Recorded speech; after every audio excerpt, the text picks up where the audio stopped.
बिस्मिल्लाहिर्रहमानिर्रहीम अस्सलामुअलैकुम रहमतुल्लाह। सुहेल वड़ाइच के कॉलम के बाद एक और अहम तरीन सहाफ़ी की जानब से बड़ा अहम तरीन इंकशाफ कर दिया गया और उन्होंने बता दिया है कि जो इस्टेब्लिशमेंट का प्लान है वो ना सिर्फ वही प्लान है जो कि सुहेल वड़ाइच ने जिसका इंकशाफ किया, बल्कि उसके बाद इसके ऊपर अमल दरामद भी शुरू हो चुका है।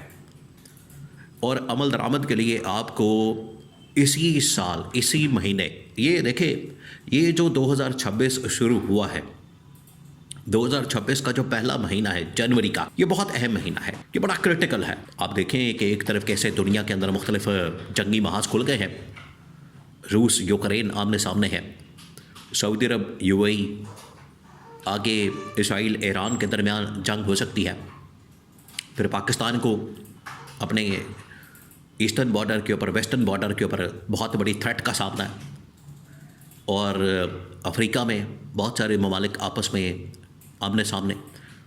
तो 2026 जहाँ पर दुनिया में बहुत सारी जंगें लेकर आ रहा है, ये एक क्वार्टर गुजर गया, ये सदी का जो ये सदी शुरू हुई 2001 से शुरू होकर 2025, ये एक क्वार्टर गुजर गया। अब हम अगले क्वार्टर के अंदर दाखिल हो चुके हैं। अब जहाँ तक पाकिस्तान की बात है, जहाँ तक पाकिस्तान की सिचुएशन है, तो अब इसमें पाकिस्तान के लिए भी एक लीडरशिप की ज़रूरत है जो कि आलमी सतह के ऊपर पाकिस्तान को भी भरपूर अंदाज में प्रेजेंट कर सके, ना सिर्फ इसका मुकदमा लड़ सके पाकिस्तान का दुनिया में आलमी सतह के ऊपर, इंटरनेशनल लेवल के ऊपर, बल्कि जो आलम इस्लाम का मुकदमा है वो भी लड़ सके। तो उसके लिए लीडरशिप चाहिए।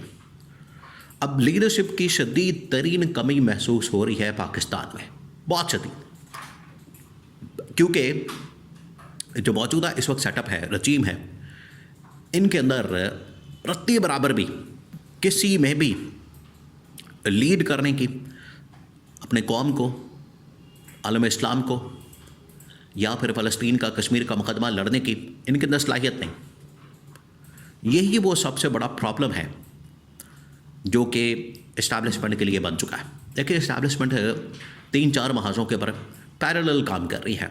इकोनॉमिक फ्रंट के ऊपर बड़ी कोशिश के बाद इन्होंने पाकिस्तान में कम से कम अगर इन्वेस्टमेंट नहीं आ रही तो इन्होंने अपने इदारे सेल करना शुरू किए, और ऐसे इदारे जो कि बाकायदा तौर पर गवर्नमेंट पर बर्डन बने हुए हैं, बोझ बने हुए हैं, और उसकी वजह से आवाम को खमियाजा भुगतना पड़ता है, आवाम को टैक्सों की भरमार भी। अभी भी ये जो PIA को सेल आउट किया गया है, ये तकरीबन 600 से 800 अरब रुपए का जो लॉस है, नुकसान है, वो पाकिस्तानियों के खाते में डाला गया।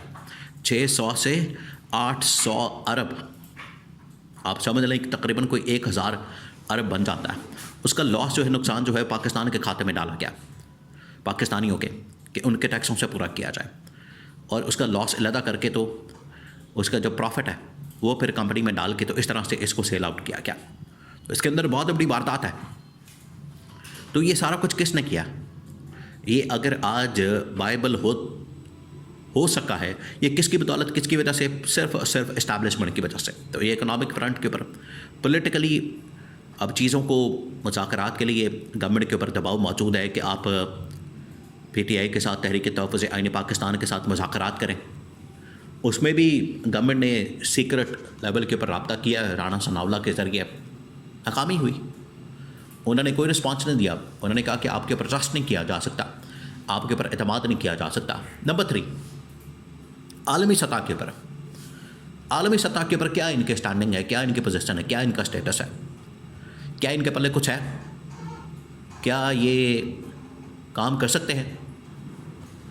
आलमी सतह के ऊपर ये सऊदी अरब UAE के दरमियान पैचअप करवा सकते हैं? क्या इनके अंदर इतनी काबिलियत है? जिस तरीके से इमरान खान ने एक मिशन, इमरान खान ने एक अलम बुलंद किया था, पीस मिशन, उसके अंदर इमरान खान ने चीन के मामलात, चीन के अमेरिका के साथ, रूस के साथ मामलात, फिर ईरान के सऊदी अरब के साथ, इसराइल के साथ मामलात, इनके ऊपर इमरान खान ने पहली बार बात की थी पब्लिक में आके, वरना ये तमाम चीज़ें जो हैं बैकडोर चैनल के ऊपर होती थी, और ये सिर्फ अपनी सर्वाइवल के लिए भाग दौड़ करते हैं, लूट मार करते हैं, अपने लिए NRO लेना, केसेस माफ़ करवाना, ये तमाम चीज़ें करना सिर्फ अपने मकसद के लिए, उसी में पड़े हुए हैं। उससे बाहर आना इनके बस की बात नहीं, जिसकी वजह से एक और सहाफ़ी की जानिब से ये इंकशाफ किया गया। 2-3 सहाफ़ियों ने पहले इस हवाले से पैगाम जो है पाकिस्तान के अंदर ये कन्वे किया, वफाकी हुकूमत को भी, शहबाज शरीफ की गवर्नमेंट को, फिर उसके बाद पंजाब गवर्नमेंट को, कि GHQ के अंदर बड़े अहम तरीन फ़ैसले किया गया। 2-3 जो बड़े फ़ैसले किए गए उसमें नंबर 1 फ़ैसला ये कि जिसको सुहेल वड़ाइश ने बड़ा एक्सप्लेन किया बड़ी डिटेल के साथ, उन्होंने बता दिया कि 2026 तब्दीली का साल नागुज़ीर, तब्दीली हो चुकी है, नेसेसरी है, वक्त की ज़रूरत है। अगर ना हुआ तो मज़ीद पाकिस्तान तबाही और बर्बादी की तरफ जाएगा। नंबर 2, ना सिर्फ ये तब्दीली वफाक की सतह पर, बल्कि प्रॉब्लम क्या है देखें, ये जो इस वक्त पाकिस्तान के अंदर 2 जमातों का सिस्टम चल रहा है पिछले तकरीबन को 50 से 60 साल से, ये इतना कारगर साबित नहीं हुआ, डिलीवर नहीं कर पा रहा, और इनके अंदर अपने तो मफादात पूरे करने की सलाहियत है, अपने फ़ायदे, अपने मफाद की खातर, अपनी लूट मार की खातर, अपनी जायदादें बनाना, प्रॉपर्टियाँ बनाना, सब कुछ करना, वो तो सलाहियत है। लेकिन जब इनको कहा जाए कि आवाम को डिलीवर करें तो वहाँ पर ये मुकम्मल तौर पर नाकाम हो जाते हैं, और उस नाकामी की वजह से वो जो नाकामी होती है वो फिर आवाम को उसका खमियाजा भुगतना पड़ता है, आवाम को फेस करना पड़ता है, लोगों को उसका बर्डन, बोझ उठाना पड़ता है, ये प्रॉब्लम आती है। और अल्टीमेट इसका जो बर्डन आता है वो फिर इस्टेब्लिशमेंट के ऊपर भी आता है, इस्टेब्लिशमेंट को भी इसको फेस करना पड़ता है। तो उन्होंने फ़ैसला कर लिया। अब GHQ के अंदर 2 फैसले किए गए। पहले वफाकी हुकूमत या पंजाब गवर्नमेंट, ये अब फैसला होना है कि किसको निकाला जाए, किसकी छुट्टी कराई जाए, किसको घर भेजा जाए। दोनों में से किसी एक को घर भेज के छुट्टी करा के तो कम से कम जो तब्दीली का आगाज़ है वो किया जाए, क्योंकि तब्दीली अब नागुज़ीर हो चुकी है। तब्दीली पाकिस्तान के लिए अब बड़ी ज़रूरी हो चुकी है।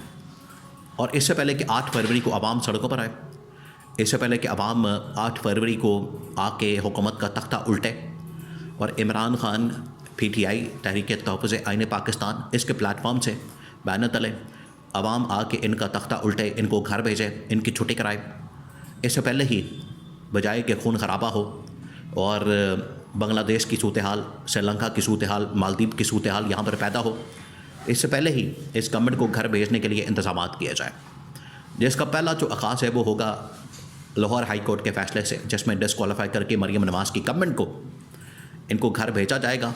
और उसके बाद जो अगली बारी आएगी वो फिर वफाकी हुकूमत शहबाज शरीफ की, वो फिर बाकियों को नोटिस करके, इन हाउस चेंज करके, तब्दीली करके किसी को सामने लाया जा सकता है।